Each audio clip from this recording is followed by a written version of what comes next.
ডিভোর্সের ৬ মাস পরে বাবাকে হারিয়ে বুঝতে পারলাম পথ চলাটা কতটা কঠিন। আসসালামু আলাইকুম, সবাই কেমন আছেন? আলহামদুলিল্লাহ আমি ভালো আছি।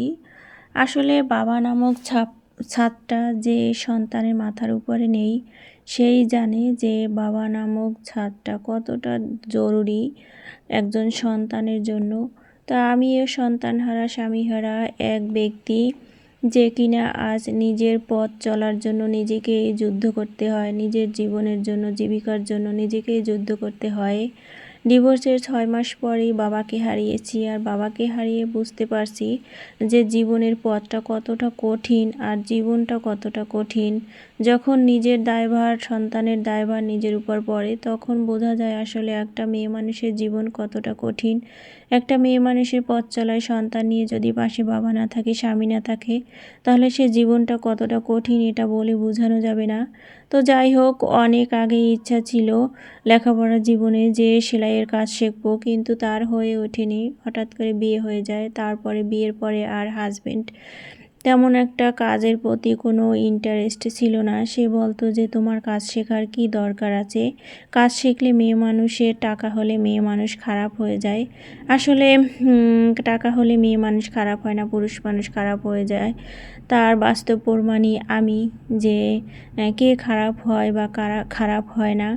যাই হোক, এভাবে জীবন চলতে লাগলো। তারপরে সংসার, সন্তান, এক পর্যায়ে এসে দেখলাম যে জীবনে আমার কিছু একটা করা দরকার। আমার পায়ের নিচে মাটি কেমন শূন্য হয়ে আসছে।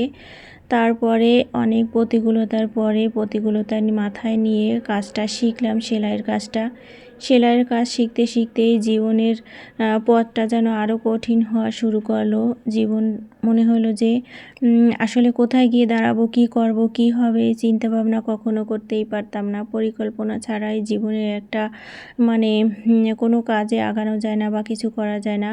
তারপর এইভাবে দিন যায়, মাস যায়, এরকম করতে করতে জীবনের একটা পর্যায়ে এসে পৌঁছাইলাম। স্বামীহারা হইলাম, সন্তান হারাও হয়ে গেলাম, এরকম একটা অবস্থায়। তো যাই হোক, ডিভোর্সের ৬ মাস পরে যখন বাবাকে হারাইছি, তখন আমার একমাত্র সম্বল ছিল এই আমার মেশিনটা আর আমার হাতের কাজ। তারপরে একজন আপার মাধ্যমে আমি কাজ নিই বাজারে, মহিলা মার্কেটে। সেখান থেকে কাজ শুরু করি। আর সে কাকি ছিল অনেক ভালো, অনেক অমায়িক, আন্তরিক, কি আর বলবো, অনেক হেল্পফুল। আমাকে অনেক হেল্প করছে, অনেক সাহায্য করছে। পারফেক্টভাবে কাজ করার জন্য কিভাবে কাজের ফিনিশিং আনতে হয়, সেগুলো সবই আমাকে কাকি শিখাইছে। আসলে আমি যার কাছ থেকে কাজ শিখছি, সে কখনো ওভাবে ওইরকম শিখায় না কেউই। যাই হোক, সে কাকির জন্য আমি দোয়া করি সব সময়। তার জন্য আমার পক্ষ থেকে দোয়া থাকবে আল্লাহর কাছে। আল্লাহ যেন তাকে সব সময় সব অবস্থায় ভালো রাখে, আমি সেই দোয়াই সব সময় করব। তো তারপরে জীবন এর পথ চলতে চলতে একটা সময় এসে দেখা গেল যে অল্প সামান্য কিছু কাপড় নিয়ে ব্যবসা শুরু করলাম। শুধু সেলাইয়ের কাজ দিয়ে সংসার চলে না, সংসার চালানো যায় না। তারপরে একটু একটু করতে করতে আলহামদুলিল্লাহ এখন মোটামুটি একটু পর্যায়ে এসে পৌঁছাইছি, খেয়ে পরে বাঁচার মতো।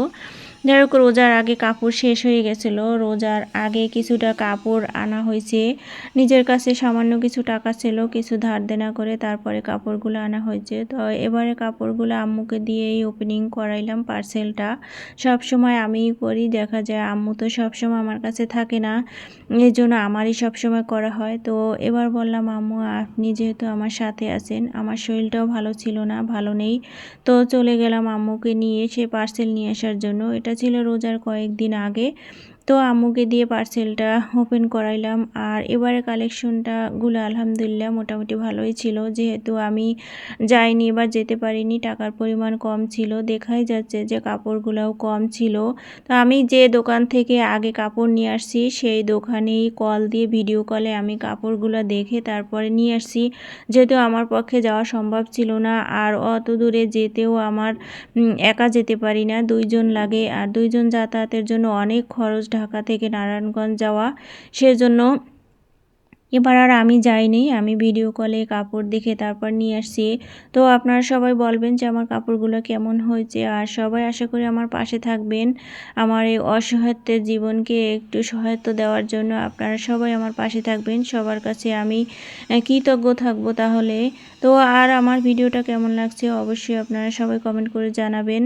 আসলে জীবনের চাকা যে কখন কোথায় ঘুরে যায় কেউই বলতে পারে না, কেউ জানে না।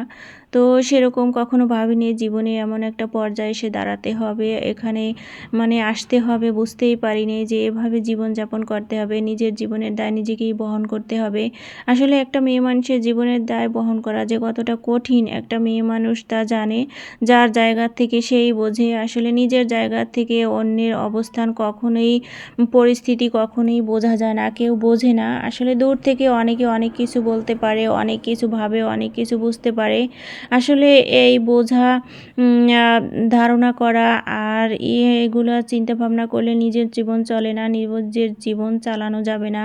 এজন্য আর ঘরে বসে কিছু একটা করে যদি কিছু করতে পারি, জীবন চালাতে পারি, তাহলে আল্লাহর কাছে সেইটাই চাই। আপনারা সবাই আমার জন্য দোয়া করবেন যেন ঘরে বসে আমি এভাবে ইনকাম করে নিজের জীবন জীবিকা নির্বাহ পরিচালনা করতে পারি। তো আর রাস্তার পাশে বাসা হলে যা হয়, আমি ভিডিও করতে করতে দেখলাম অনেক দিন পরে মহিষের দেখা পাইলাম, তো একটু ভিডিও নিলাম।